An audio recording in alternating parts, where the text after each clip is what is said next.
Bij ons betekent het begin van 2016 ook een totaal keerpunt van de fleet-aanpak bij de totale Fiat-groep.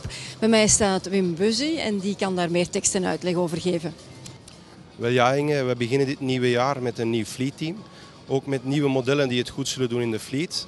Maar het belangrijkste, ook een nieuwe strategie binnen de fleet. Die strategie zal gebaseerd zijn op 3 pijlers. Centraal daarin staat de relatie met onze klant. Ook zeer belangrijk is de relatie met de leasingmaatschappijen. En dan ten laatste is het nieuwe fleetstrategie die we zullen uitrollen in ons dealernet. Daarnaast zal 2016 ook het jaar van de CNG worden. Daarnaast zal er ook tijdens het salon een extra ondersteuning zijn, zowel voor particulier als voor fleet. Daarnaast lanceren wij ons nieuwe private lease product. Een lange termijn rent full service voor de particuliere klant.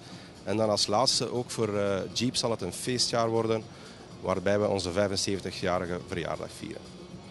Ziezo, we zeggen het maar al te vaak, zonder de juiste producten kan je het wel schudden in de fleetmarkt.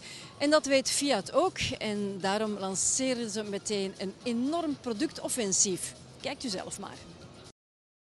L'une des principales protagonistes de ce salon sera bien sûr la nouvelle Alfa Romeo Giulia. On connaît le pouvoir d'attraction de la marque et l'on se dit du coup que cette nouvelle italienne pourrait avoir une belle carte à jouer en fleet. Dévoilée dans sa version quadrifoglio, la plus exclusive et la plus puissante, cette Giulia a de quoi faire tourner les têtes. Son V6 de 510 chevaux a été développé par Ferrari et permet à la belle d'atteindre les 100 km/h en moins de 4 secondes. L'autre atout majeur du modèle, c'est qu'il renoue avec une architecture à roue arrière motrice. Une propulsion dont les fans de la marque attendaient depuis longtemps le retour. Positionnée dans le segment hautement compétitif des berlines moyennes haut de gamme, la Giulia nous arrivera plus tard dans différentes versions turbo-diesel. On a déjà hâte d'y être.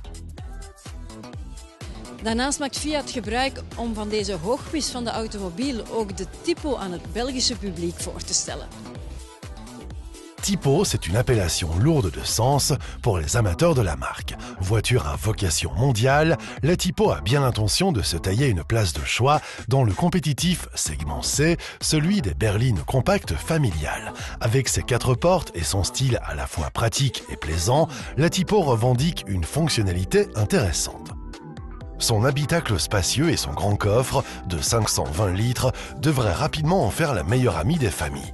Fidèle au principe Value for Money, avec une offre salon à 12 100 €, le modèle propose différents moteurs au choix, tous annoncés propres et économiques à l'usage.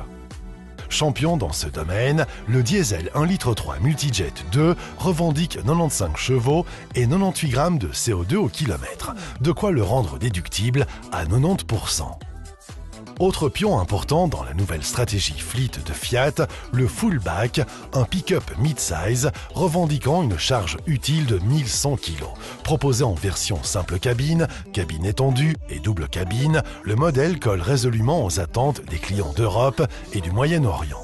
Chez Jeep, enfin, les amateurs de tout-terrain à l'américaine, qu'ils soient extrêmes ou urbains, seront une nouvelle fois servis.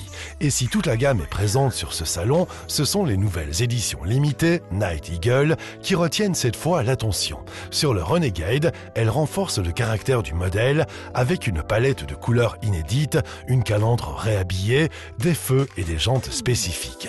À l'intérieur, on trouve un habillage en tissu brun et une dotation de série généreuse. Sur le stand, le Jeep Cherokee Night Eagle reçoit quant à lui une belle robe Bright White, un 2 litres de diesel multijet de 200 chevaux servi par une boîte automatique à 9 rapports et des équipements standards qui feraient pâlir d'envie bien des concurrentes.